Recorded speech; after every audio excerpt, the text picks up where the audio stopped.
Hello दोस्तों, कैसे आप सभी दोस्तों। आज की इस वीडियो में हम बात करने वाले हैं एक ऐसी प्रॉब्लम के बारे में जो बहुत ही ज्यादा इंपॉर्टेंट और बहुत ही ज्यादा इंटरेस्टिंग होने वाली है। तो इस प्रॉब्लम का नाम है सर्च आर 2D मैट्रिक्स। तो बेसिकली नाम से आप समझ पा रहे होंगे कि हमें एक 2D मैट्रिक्स गिवन होगी और उसमें हमें कुछ सर्च करना है। तो सर्च क्या करना होगा? ऑब्वियसली कोई एक एलिमेंट जो गिवन होगा उस एलिमेंट को हमें सर्च कर कर फाइंड आउट करना होगा क्या इस 2D मैट्रिक्स के जो गिवन मैट्रिक्स है 2D मैट्रिक्स उसके अंदर हमारा जो गिवन एलिमेंट है वो प्रेजेंट है या नहीं। बस इतना सा हमें काम करना है। बट इसमें कुछ एक ट्विस्ट भी है। तो वो ट्विस्ट क्या है? ये जो मैट्रिक्स होने वाली है दोस्तों वो होने वाली है सॉर्टेड। अब सॉर्टेड किस तरीके से? ये होने वाली है sorted in a row major. मतलब लेट्स से कि आपके पास ये गिवन एक मैट्रिक्स है, ठीक है। अब ये जब गिवन एक मैट्रिक्स आपको है तो इसमें जो डेटा फिल होगा वो किस तरीके से होगा? वो कुछ इस तरीके से होगा कि लेट्स से कि इसमें 1 2 3 4, ठीक है, 5 6 7 8 इस तरीके से आपका डेटा फिलअप होगा। अब ये आप इसमें जब नोट करेंगे तो इसमें किस तरीके से डेटा फिल है?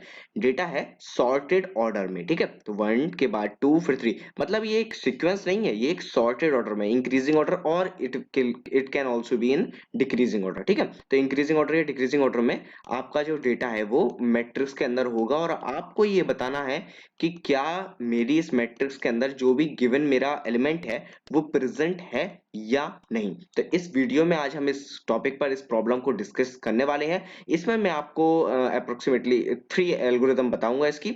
एक मैं आपको ब्रूट फोर्स एल्गोरिदम बताऊंगा कि हम नेव अप्रोच से कैसे इसको सॉल्व कर सकते हैं। उसके बाद मैं आपको बताने वाला हूं कि इसको ऑप्टिमाइज तरीके से कैसे कर सकते हैं और उसके बाद बिल्कुल ऑप्टिमल जो सॉल्यूशन होगा वो मैं आपके साथ शेयर करूंगा, ठीक है। और लास्ट में मैं एज यूजुअल जावा और सीपीपी कोड आपको दिखाने वाला हूं, ठीक है।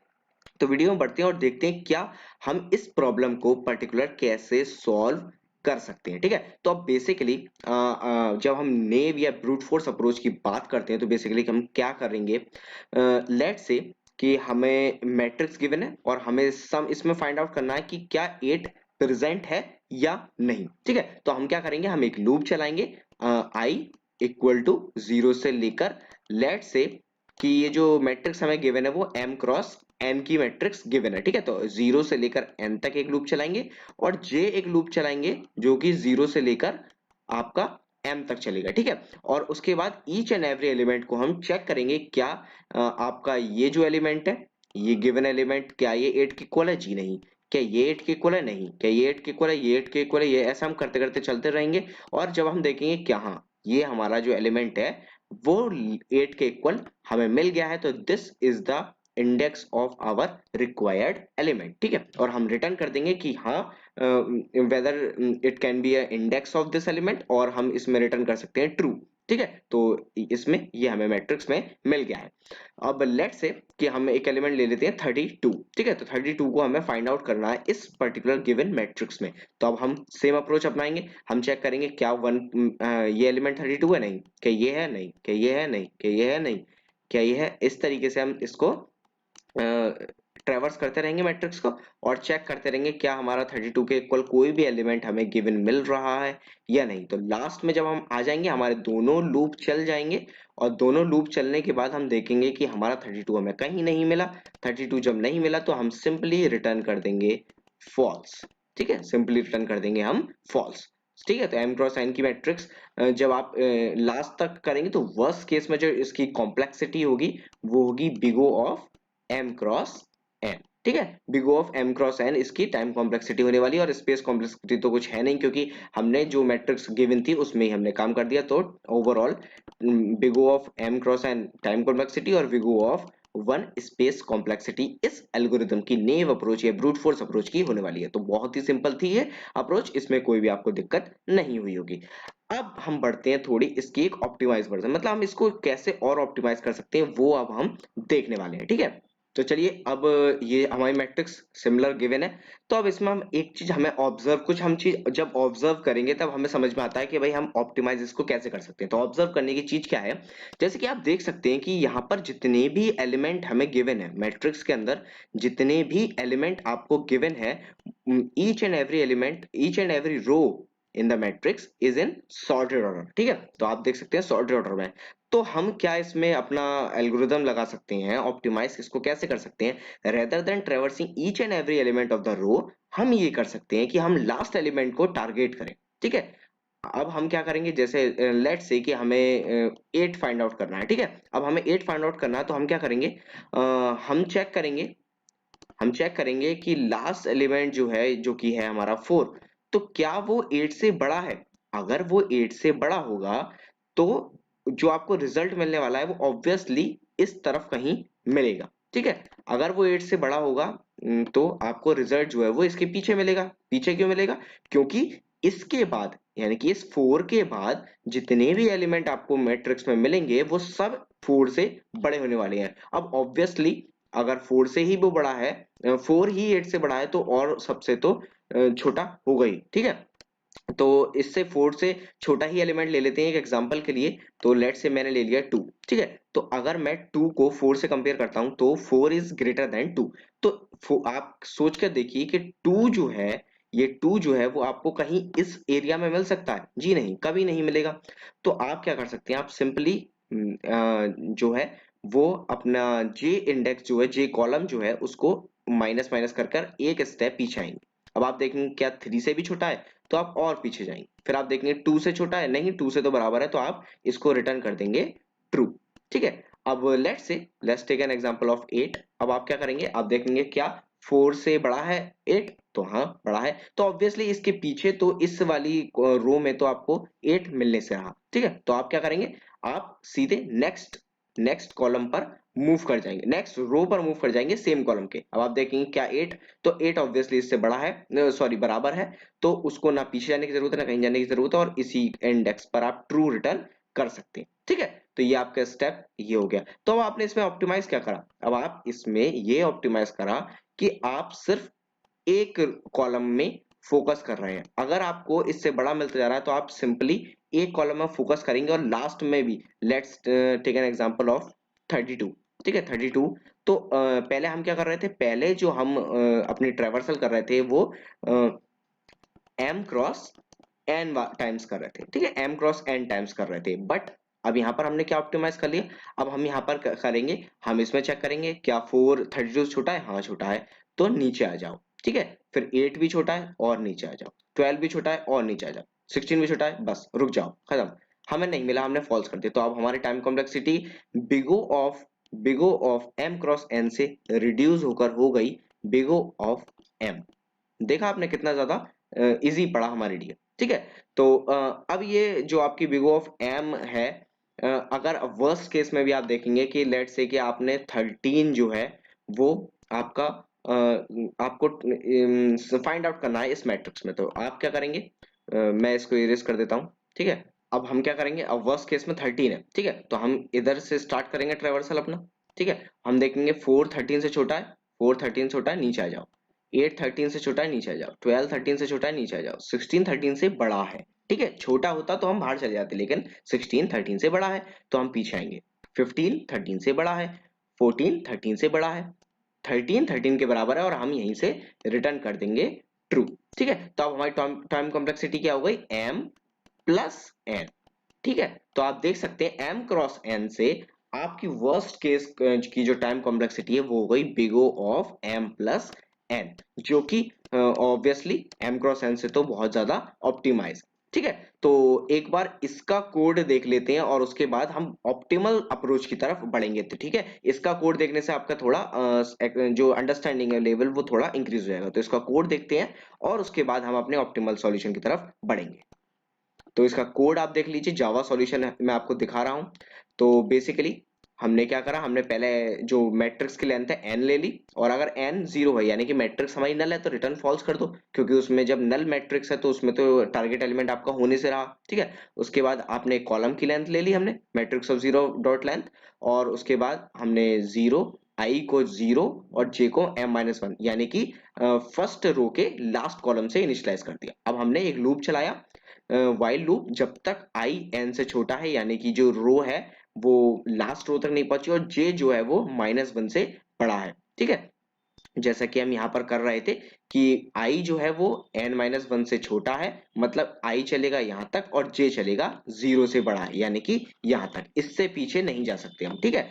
तो ये हुई बात। और उसके बाद अगर टारगेट एलिमेंट के इक्वल है i j, तो आप ब्रेक कर दो, लूप में सिंपल लूप से बाहर आ जाओ, और अगर नहीं है टारगेट एलिमेंट से मैट्रिक्स जो है वो आपकी बड़ी है तो जे माइनस माइनस करना है, मतलब आपको पीछे वाले कॉलम पर जाना है, जो हम 13 वाले केस में कर रहे थे। और अगर ऐसा नहीं है, यानी कि मैट्रिक्स जो एलिमेंट है वो टारगेट से छोटा है, तो आपको आई प्लस प्लस कर देना है, यानी कि नेक्स्ट रो की तरफ मूव करना है, ठीक है। और लास्ट में आके आपको चेक करना है कि भाई आई एन से पीछे है और जे माइनस वन से छोटा है, यानी कि जो हम लूप से बाहर आए हैं वो इस कंडीशन की वजह से नहीं आए हैं। अगर हम इस कंडीशन की वजह से बाहर आए हैं, दैट मीन्स हमें कहीं पर भी अपना एलिमेंट नहीं मिला और हम रिटर्न कर देंगे फॉल्स। और अगर इस कंडीशन की वजह से नहीं आए और मैट्रिक्स और आई जे जो है, मैट्रिक्स ऑफ आई जे वो टारगेट के इक्वल है, तो हम रिटर्न कर देंगे ट्रू, ठीक है। तो ये रहा आपका जावा सॉल्यूशन इसका, जिसकी टाइम कॉम्प्लेक्सिटी है big O of m plus n।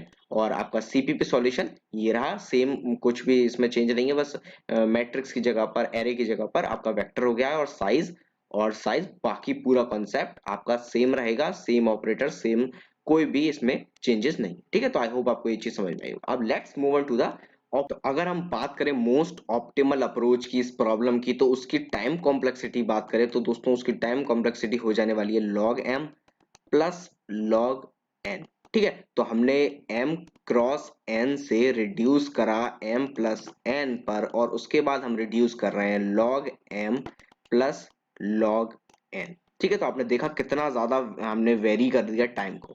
तो अब अप्रोच क्या होने वाली है, तो इसमें हम एक एल्गोरिदम का यूज करने वाले हैं जिसका नाम है बाइनरी सर्च। तो आपने बाइनरी सर्च का नाम सुना होगा अगर आप प्रोग्रामिंग में हैं तो बाइनरी सर्च का यूज हम कैसे कर सकते हैं, क्योंकि हम देख सकते हैं कि हर एक कॉलम और हर एक रो सॉर्टेड ऑर्डर में है। जब वो सॉर्टेड ऑर्डर में है तो अब किसी भी एरे में अगर वो सॉर्टेड ऑर्डर में है उसका डेटा, तो उसमें आप बाइनरी सर्च को अप्लाई कर सकते हैं, ठीक है। तो वही कॉन्सेप्ट हम यूज करने वाले हैं। तो लेट्स से कि हमें एक एलिमेंट फाइंड आउट करने का जो टारगेट है वो है 6, ठीक है। तो 6 को हमें फाइंड आउट करना है एज अ टारगेट एलिमेंट। अब हम क्या करेंगे, उसमें अप्रोच क्या लगाएंगे, हम आई को डिक्लेयर करेंगे जो कि होगा हमारा लो, या लेट से कि एल ले लेता हूं मैं, और एल होगा 0, और हाई जो है वो हो जाएगा हमारा n माइनस वन यानी कि 3, ठीक है। तो अब मिड एलिमेंट क्या होगा इसका, क्योंकि आपको पता होगा बाइनरी सर्च में मिड एलिमेंट निकालते हैं। अब मिड एलिमेंट होगा 3 प्लस 0 डिवाइडेड बाई 2 यानी कि 1। तो मिड इंडेक्स हो गई आपकी 1 वाली, ठीक है। अब जब 1 वाली हो गई तो we are going to compare it with this node, ठीक है। तो इससे हम जब कंपेयर करेंगे तो हम चेक करेंगे कि हमारा जो मिड है, जो हमारी ये वैल्यू है 8, वो 6 से बड़ी है क्या।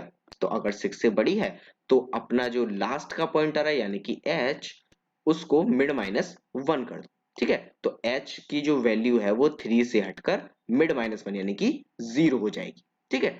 अब अगली इटरेशन में हम आएंगे, हम क्या करेंगे, अब हम दोबारा चेक करेंगे mid L plus H divided by 2 यानी कि 0 plus 0 divided by 2 is equal to 0, ठीक है। अब उसके बाद हम क्या करेंगे, हम जीरोथ इंडेक्स वाले एलिमेंट से कंपेयर करेंगे, ठीक है। अब जीरोथ एलिमेंट वाले से कंपेयर करने के बाद हम देखेंगे क्या 4 6 से बड़ा है, जी नहीं। 4 6 से छोटा है, जी हाँ, ठीक है। तो अब हम l को m प्लस 1 कर देंगे यानी कि 1 कर देंगे, ठीक है।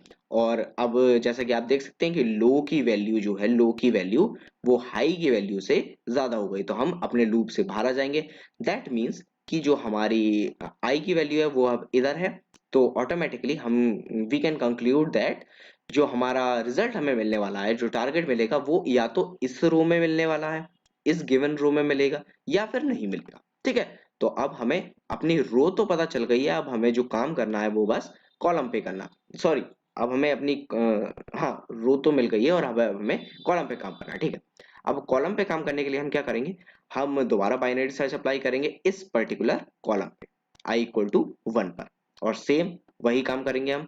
तो लो की वैल्यू होगी अगेन 0, और हाई की वैल्यू होगी 0 1 2 3 अगेन 3, और मिड जो होगा वो होगा 1 यानी कि इस वैल्यू पे। तो हम देख सकते हैं कि इस वैल्यू पे हमें टारगेट के इक्वल वैल्यू मिल गई, तो हम लूप से ब्रेक कर जाएंगे और रिटर्न कर देंगे ट्रू, ठीक है। और लेट से कि 6 की जगह पे 5 होता, ठीक है, 6 की जगह पे 5 होता तो हम क्या करते, तब बेसिकली ऑपरेशन तो सब सेम होते क्योंकि 8 से छोटा है 5 और 4 से बड़ा है 5, ठीक है। तो हम इधर आते और हम मिड को 1 करते, हम देखते कि मिड वाला एलिमेंट बड़ा है, ठीक है। मिड वाला एलिमेंट बड़ा है यानी कि रिजल्ट इससे पीछे मिलेगा, तो हम h को डिडक्ट करके m माइनस वन कर देते यानी कि 0, तो m की वैल्यू हो जाती 0 plus 0 divide by 2 equal to 0। अब हम क्या करते हैं, हम मिड पे चेक करते हैं कि क्या हमारा मिड के इक्वल है, जी हाँ इक्वल है, हम फिर रिटर्न करते हैं।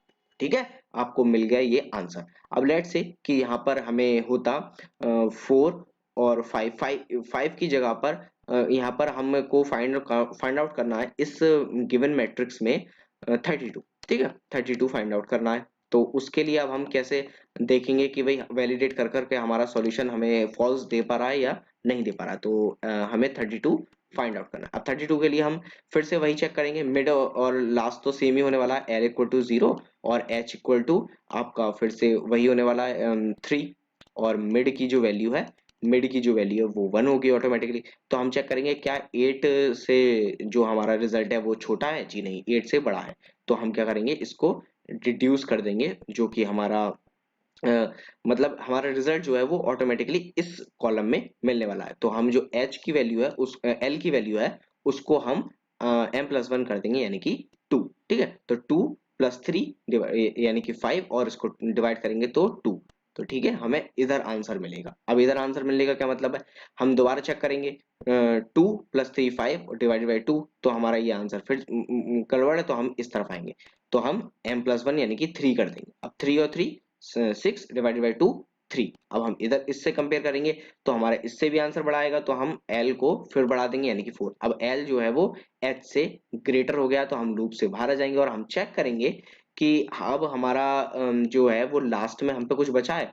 I की जो L की वैल्यू है वो वही 4, और जो कि 4 जो है वो एक इनवैलिड नंबर है, तो हम इसमें आगे प्रोसेसिंग कर ही नहीं सकते। ठीक है, तो आगे हम जब प्रोसेसिंग कर नहीं सकते, क्योंकि आयत जो हमारी रो है उस पे ही तो हमें प्रोसेसिंग करनी होगी। जब हम आयत रो पे प्रोसेसिंग कर नहीं सकते तो हम रिटर्न कर देंगे फॉल्स। ठीक है, तो आई होप आपको ये चीज समझ में आई होगी। तो let's move on to the solution of this problem so that it can be easy for you to understand the actual logic. ठीक है, तो ये रहा जावा का कोड। सेम थोड़ा कॉम्प्लेक्स है, बट टाइम कॉम्प्लेक्सिटी कम है। जो हमारा m+n वाला सॉल्यूशन था उससे कॉम्प्लेक्स थोड़ा प्रॉब्लम है, तो आप थोड़ा गौर से इसको सुनिएगा। तो सेम हमने m और n की वैल्यू तो आपको पता ही है, जैसे हम पहले कर रहे थे। अब हम इसमें एक क्या कर रहे हैं, हम लास्ट n-1 और m-1 पर देख रहे हैं कि अगर वो भी टारगेट से छोटा है, यानी कि टारगेट जैसे हम देख रहे थे कि हमारा मैट्रिक्स में जो लास्ट कॉलम था, बिल्कुल लास्ट रो का लास्ट कॉलम वो टारगेट से छोटा था, तो आपको कभी भी वो रिजल्ट नहीं मिलेगा, क्योंकि लास्ट रो का लास्ट कॉलम सबसे मैक्सिमम वैल्यू होने वाली है आपकी मैट्रिक्स की, क्योंकि ये असेंडिंग ऑर्डर में है। ठीक है, तो हम रिटर्न फॉल्स कर देंगे सिंपली। अब i को 0 और j को n-1 से इनिशियलाइज करेंगे। मिड को हमने -1 से इनिशियलाइज कर दिया शुरू में, और जब तक i और j की वैल्यू सेम है, सेम बाइनरी सर्च हमने अप्लाई करी है, और अगर हमें टारगेट मिल जाता है तो हम रिटर्न कर देंगे ट्रू को, और नहीं मिलता है तो j को मिड-1 या i को मिड+1। और लूप से बाहर निकलने के बाद हम मिड को जो है हमारा, जो हमारी जिस रो पे हमें प्रोसेसिंग करनी है उसको हमने मिड में असाइन कर दिया। सेम हमने दोबारा यही काम करा, i को 0 और j को m-1, और मिड 2 ले लिया हमने, जो कि हमारा पर्टिकुलर कॉलम का हमें वैल्यू देगा। सेम हमने बाइनरी सर्च दोबारा अप्लाई करी, अगर हमें टारगेट मिल जाता है तो हमने रिटर्न ट्रू कर दिया, वरना हमने मिड 2 को j से कर दिया, और बाकी हमने ये जो मैंने लिख दिया ये एक रिडंडेंट है, इसको आप नहीं भी लिखेंगे तो कोई दिक्कत नहीं होने वाली। ठीक है, तो इसको आप रिमूव कर दें, और अगर लिखा भी रहने देते हैं तो कोई इशू भी नहीं है, बट इसका यूज भी आपको नहीं है, क्योंकि हमें टारगेट या तो मिल जाएगा या फिर नहीं मिलेगा। ठीक है, तो आप इसको सिंपली ऐसे कर सकते हैं, और इस इधर आप आकर चेक करेंगे कि जो आपकी मिड वैल्यू है वो 0 से छोटी यानी कि -1 हो गई है या फिर m से बड़ी हो गई है। मतलब आपकी जो आपको बाउंड्स दिए गए हैं कॉलम के वो उनसे बाहर है अगर मिड की वैल्यू, तो आप रिटर्न फॉल्स कर देंगे। और आप लास्ट में चेक करेंगे कि भाई मिड जो कि आपकी रो थी जिसमें आप प्रोसेसिंग कर रहे थे, और मिड 2 यानी कि जो आपका कॉलम था जिसमें प्रोसेसिंग कर, अगर वो टारगेट के इक्वल है तो ट्रू कर दो, और वरना फॉल्स कर दो। ठीक है, तो आई होप आपको ये चीज समझ में आई होगी। तो ये रहा जावा सॉल्यूशन, और आपका सीपीपी सॉल्यूशन ये रहा। ठीक है, सीपीपी सॉल्यूशन में कुछ भी चेंज नहीं है, बस वेक्टर में जैसे एरे में हम लेंथ ले रहे थे, वेक्टर में साइज लेते हैं, और बाकी पूरा प्रोसेसिंग सेम है, कोई भी आपको चेंजेस नहीं देखने को मिलते। ठीक है, तो आई होप आपको ये प्रॉब्लम समझ में आई होगी, आपको पूरा कंसेप्ट समझ में आया होगा, लॉजिक समझ में आया होगा, कैसे हम इसको प्रोसेसिंग कर रहे हैं वो सब समझ में आया होगा। तो अगर आपको ये वीडियो अच्छी लगी तो इसे लाइक कीजिए, अपने दोस्तों के साथ शेयर कीजिए, कमेंट में मुझे बताइए अगर आपको उसमें कोई दिक्कत आई हो, मैं उसको सॉल्व करने की कोशिश करूंगा। हमारे टेलीग्राम ग्रुप को ज्वाइन कर लीजिए, उसमें आप मुझसे प्रॉब्लम पूछ सकते हैं, मैं उसको आपको सॉल्व कर देता हूँ। क्योंकि उसमें हम फास्ट रिस्पॉन्स आपको मिल जाता है। और मेरे चैनल को सब्सक्राइब कर लीजिए आने वाली वीडियोस के लिए, क्योंकि हम ऐसी वीडियो लाते रहते हैं, आपको कुछ ना कुछ सिखाते रहते हैं। और बेल आइकन को प्रेस करके नोटिफिकेशन आइकन को भी ऑल पर सेट कर लीजिए ना, ताकि आपको आने वाली वीडियोस की नोटिफिकेशन मिल जाए। तो मिलते हैं आपसे अगली वीडियो में, तब तक के लिए गुड बाय।